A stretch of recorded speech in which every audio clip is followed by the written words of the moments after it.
नटखट नीला माधव और जादुई नीम का पेड़। एक समय की बात है, उत्कल प्रदेश के घने जंगलों में एक बहुत ही प्यारा और नटखट बालक रहता था, जिसका नाम था नीला माधव। वह हमेशा मुस्कुराता रहता था और उसकी आंखें तारों जैसी चमकती थीं। जंगल के पशु पक्षी और पेड़ पौधे सभी उसे बहुत प्यार करते थे।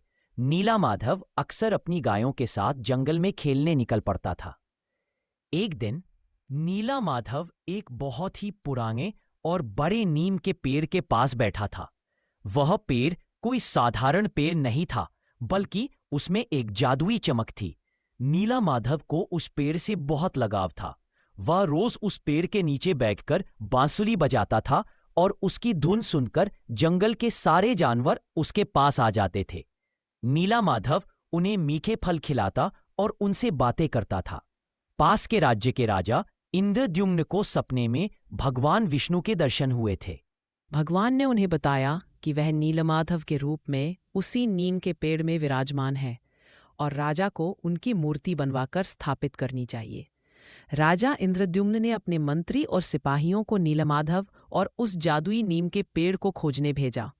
जब मंत्री और सिपाही जंगल में पहुंचे तो उन्होंने नीलमाधव को नीम के पेड़ के नीचे बैठे देखा।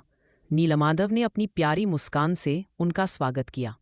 जब उन्होंने पेड़ की जादुई आभा देखी तो वे समझ गए कि यही वह पेड़ है जिसके बारे में राजा ने बताया था। मंत्री ने नीलमाधव से कहा, बालक, हमें राजा ने भेजा है। हम इस जादुई नीम के पेड़ को लेने आए हैं ताकि इसकी लकड़ी से भगवान की मूर्तियां बन सकें। नीलमाधव मुस्कुराया और बोला, जरूर, लेकिन एक शर्त है।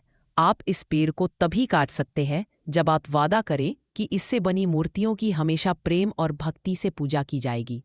मंत्री ने तुरंत वादा किया। फिर नीलमाधव ने धीरे से उस नीम के पेड़ को छुआ और देखते ही देखते वह पेड़ एक दिव्य प्रकाश से जगमगा उठा। नीलमाधव स्वयं उस पेड़ में समा गए। मंत्री और सिपाही यह देखकर हैरान रह गए। उन्होंने श्रद्धापूर्वक उस पेड़ की लकड़ी ली और राजा इंद्रद्युम्न के पास पहुंचाए।